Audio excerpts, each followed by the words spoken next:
Donc dans cette vidéo, je vais t'expliquer comment tu vas pouvoir te libérer de tes croyances limitantes. Aujourd'hui, tu as potentiellement des résistances, ce qu'on appelle des résistances intérieures pour atteindre certains objectifs, certains buts que tu as actuellement dans ta vie. Et peut-être que tu le ressens à l'intérieur de toi, peu importe le style de but, que ce soit au niveau relationnel, professionnel, financier, en termes de santé, peu importe. Tu peux ressentir une forme de résistance intérieure pour aller vers ce que tu veux. Aujourd'hui, pour t'expliquer un petit peu le fonctionnement, c'est ce que j'explique régulièrement à mes clients, c'est que en général, d'un côté, tu vas avoir l'esprit, on va dire plutôt l'esprit au global, ton âme, ton ego et ton corps. En gros, comment ça va se composer? D'un côté, tu vas avoir tes aspirations, donc ça va être donc tes buts, ta mission, si tu préfères, tes objectifs, qui vont t'inspirer. Donc ça, c'est plutôt l'aspiration. Ensuite, ça va se dessiner sous forme d'intuition. Tu vas dire: «Ah, je sens que je dois faire ci, je sens que je dois faire ça, je sens que je dois contacter cette personne, je sens que je dois aller à cette fête, je sens que je dois organiser cet événement», et cetera, et cetera. Donc tu vas ressentir des intuitions et ensuite tu vas prendre la décision avec toi-même de le faire et ensuite ça va passer sous forme d'action. Et donc, en général, quand tu as une croyance limitante, souvent tu vas avoir une aspiration, tu vas dire: «Ah, j'ai envie de faire ça, ah, j'aimerais bien avoir ça», donc c'est une aspiration profonde, un but. Ensuite, tu vas avoir des intuitions qui vont te venir: «Ah tiens, faudrait que je fasse ci, ah, faudrait que je fasse ça», et ensuite tu peux écouter ces intuitions et prendre la décision de les suivre ou ne pas les suivre. Et c'est notamment à cette étape-là, donc c'est pour ça que j'ai mis cette flèche, vers le bas où en fait tu as ta décision, tu as ce pouvoir de décision, tu as ce libre arbitre et tu ne vas pas prendre la décision. Et c'est là où, en fait, c'est intéressant de travailler sur sa croyance limitante parce que la résistance que tu vas ressentir, il est précisément à cet endroit-là.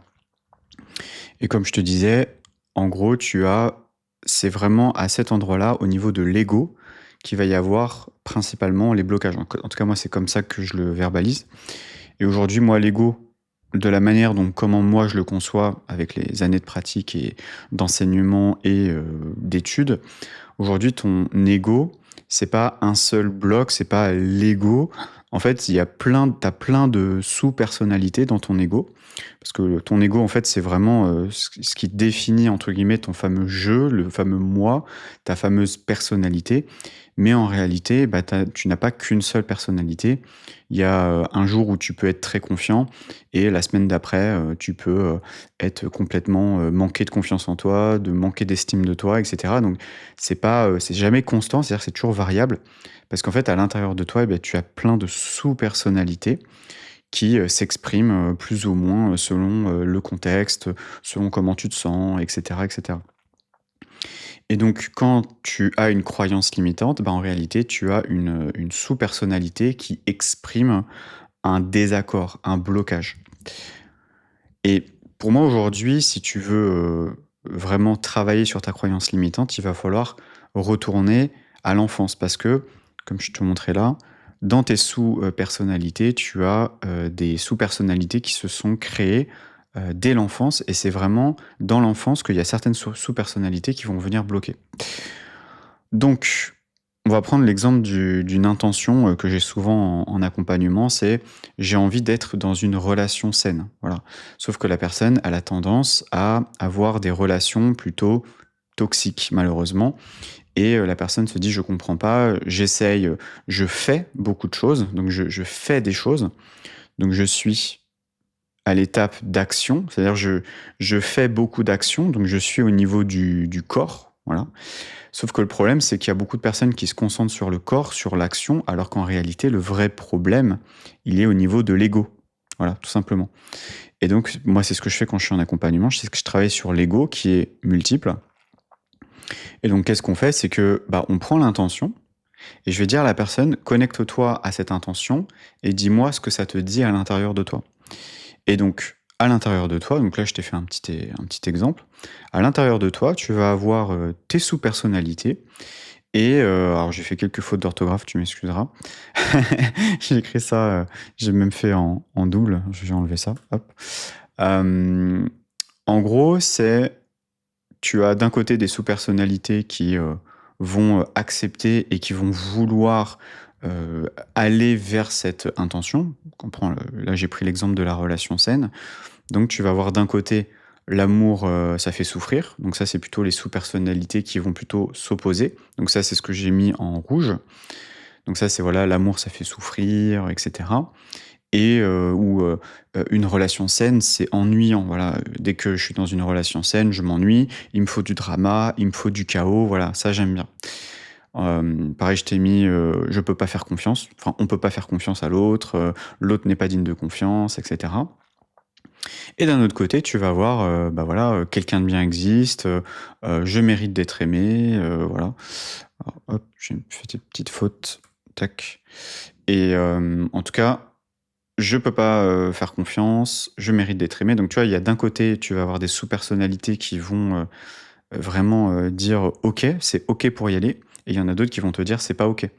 Donc si je prends cet exemple-là, tu avances sur ton chemin de vie, tu as ton intention, qui est, bah, de vivre une relation saine, et tu passes principalement, comme je te disais, par le corps.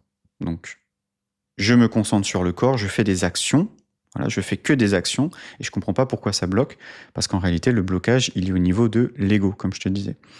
Et donc pour moi, à partir du moment où tu travailles sur donc ce blocage, parce que pour moi, c'est là où on se concentre, c'est vraiment sur la partie rouge là que je t'ai mis, qui est pour moi l'ego, hein, c'est l'amour fait souffrir, donc c'est porté par la sous-personnalité, comme je te disais.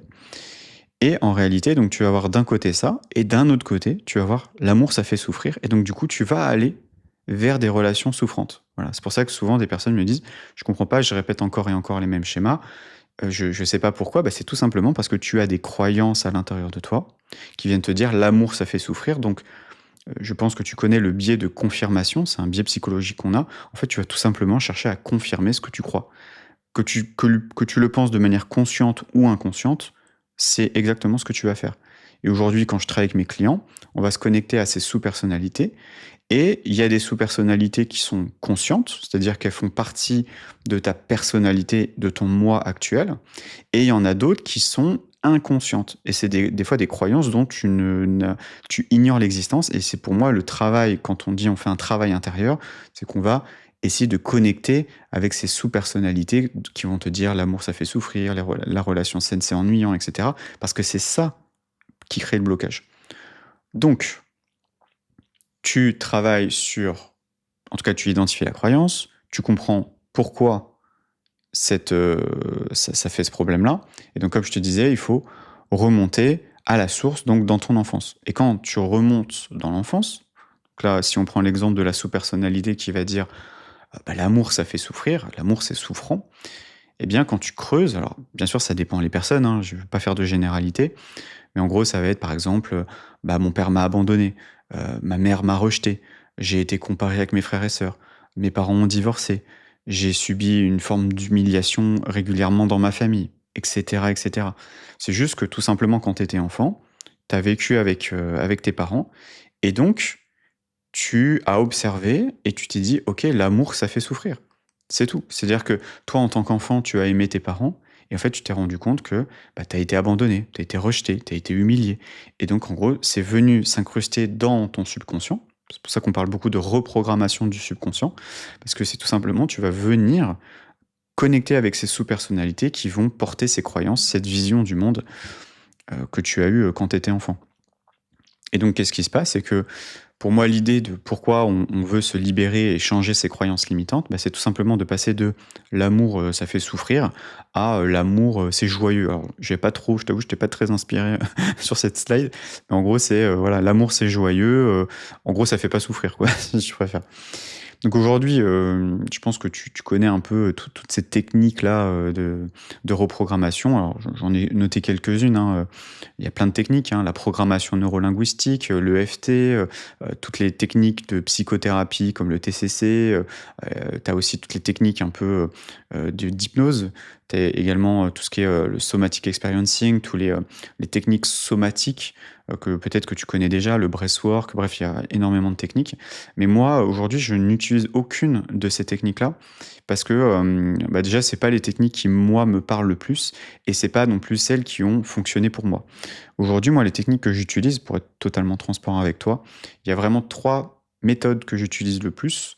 C'est ce qu'on appelle le voice dialogue. C'est une technique qui a été popularisée par Hal et Sidra Stone aux États-Unis. C'est un couple de psychothérapeutes, dont j'adore vraiment, le travail. Tu as également l'Internal Family System, donc c'est, une méthode qui a été, créée par Richard Schwartz et donc voilà, je crois qu'il a commencé à le créer dans les années 80-90, je crois et donc c'est très proche du voice dialogue, donc l'IFS est plus connu d'un point de vue et reconnu, on va dire, un peu plus au niveau clinique.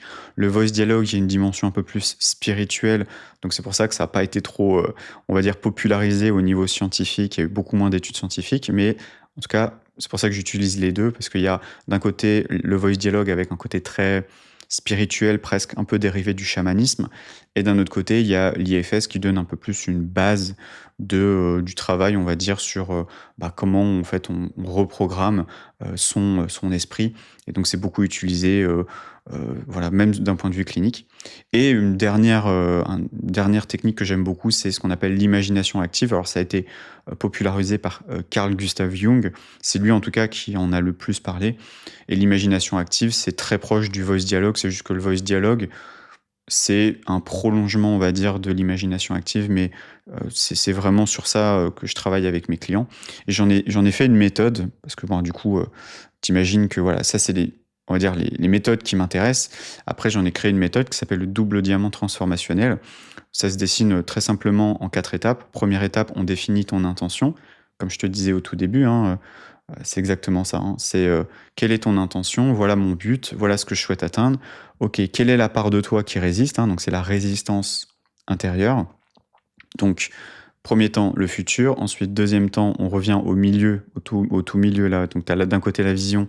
Ensuite, quelle est la part de moi-même qui bloque? On se connecte à cette part, on va dans le passé, on se connecte à cette part, comme je te disais, d'enfant, qui, «Ah bah, l'amour ça fait souffrir, je peux pas faire confiance» et cetera et cetera. Donc voilà, l'amour ça fait souffrir, je ne peux pas accéder à ce que je veux dans ma vie et ensuite, une fois qu'on va dans le passé, on vient libérer. Donc là, c'est quoi? Bah, c'est tout simplement passer de «l'amour ça fait souffrir» à «l'amour c'est joyeux». Moi, je travaille principalement, comme je te disais, avec, le voice dialogue, l'internal family system, l'imagination active. Je ne vais pas rentrer en détail de la méthode parce que ça serait vraiment trop long pour cette vidéo, mais c'est vraiment une discussion, on recrée un dialogue, c'est pour ça qu'on appelle ça voice dialogue. On recrée un dialogue avec ces sous-personnalités pour les faire en fait, leur faire changer d'état d'esprit et changer de paradigme et souvent ce qu'on fait, c'est la méthode, on va dire, thérapeutique, si ça te parle plus. On fait du reparentage, c'est ça le terme qu'on fait et une fois que tu fais ce reparentage-là, bah, en réalité, cette part de toi qui disait: «L'amour, ça fait souffrir», en fait, c'est une part qui a été blessée. C'est pour ça qu'on parle d'ego blessé, on parle de blessure émotionnelle, de blessure spirituelle et donc ce qu'on fait, c'est qu'on va redonner de l'amour à, ces parts qui ont souffert et donc qu'est-ce qu'on va faire? C'est en redonnant de l'amour, on passe de «l'amour, ça fait souffrir» à, en fait, finalement, l'amour, c'est quelque chose ça peut être quelque chose de joyeux et de sain et de positif et cetera, sans forcément, faire souffrir, quoi. Donc voilà en tout cas ce que j'avais envie de te partager. C'est-à-dire que quand tu fais ça, c'est que tu deviens en fait la personne capable d'obtenir ce que tu veux dans ta vie. C'est-à-dire que peut-être que tu t'intéresses à la manifestation consciente, peut-être qu'aujourd'hui voilà la manifestation c'est, je veux obtenir ce désir, je suis par exemple, des actions inspirées comme je te disais donc, tu reçois tes inspirations et cetera, mais sauf que ça va venir peut-être que tu vas capter des intuitions, mais tu ne vas pas prendre des décisions et tu ne vas pas passer à l'action ou alors tout simplement tu ne vas peut-être même pas du tout écouter tes intuitions parce que ton ego va venir, tout simplement auto-saboter, les messages que tu vas recevoir de ton intuition et moi je le vois, hein, quand je suis en accompagnement, les personnes sont beaucoup plus connectées à leur intuition et c'est beaucoup plus fluide et elles évitent aussi de suivre des fois des voies négatives, et d'aller aussi dans une mauvaise direction ou tout simplement de s'auto-saboter, hein et c'est pour ça que pour moi aujourd'hui, le peu importe la manifestation que tu veux, c'est faut déjà être la personne capable d'obtenir. Après, le fait de passer à l'action, c'est-à-dire de prendre la décision et de passer à l'action de manière régulière, de manière inspirée, en suivant ses intuitions, et cetera, pour avancer vers tes aspirations, ça va être, hyper naturel pour toi et tu vas vraiment, on va dire, pas te poser beaucoup de questions. Donc voilà, en tout cas, c'est pour ça que pour moi, travailler sur ces croyances limitantes, c'est vraiment primordial, peu importe l'objectif que tu as, peu importe ce que tu veux. C'est aujourd'hui, si tu sens que tu arrives pas à avancer vers ce que tu veux, c'est parce que tu as, eh ben, potentiellement une ou plusieurs croyances limitantes. Souvent, c'est ton ego, je te dis, et je le vois, hein, et 100 du temps, c'est exactement ce que je vois en accompagnement. Si aujourd'hui tu souhaites en savoir plus sur mon accompagnement, j'ai un deuxième lien en description qui va t'expliquer le parcours de transformation intérieure sur 6 mois où vraiment tu auras, tous les détails de l'accompagnement si c'est quelque chose qui peut t'intéresser. Et si tu veux, qu'on se rencontre et que tu veux un diagnostic, je propose également une séance de diagnostic sur 1 heure sur sélection. Donc je t'inviterai à cliquer sur le premier lien en description, à remplir tes informations et comme ça on se rencontre en visio pendant 1 heure, c'est sans engagement. Je te parlerai de mon accompagnement si c'est, quelque chose voilà, qui peut t'intéresser, mais en tout cas, voilà, si c'est quelque chose qui peut, te parler, n'hésite pas vraiment à prendre rendez-vous et en tout cas, bah, je te dis, merci de m'avoir écouté, jusqu'au bout. Prends soin de toi. Je te souhaite une belle journée, belle soirée et je te dis à très vite pour une prochaine vidéo. Ciao, ciao.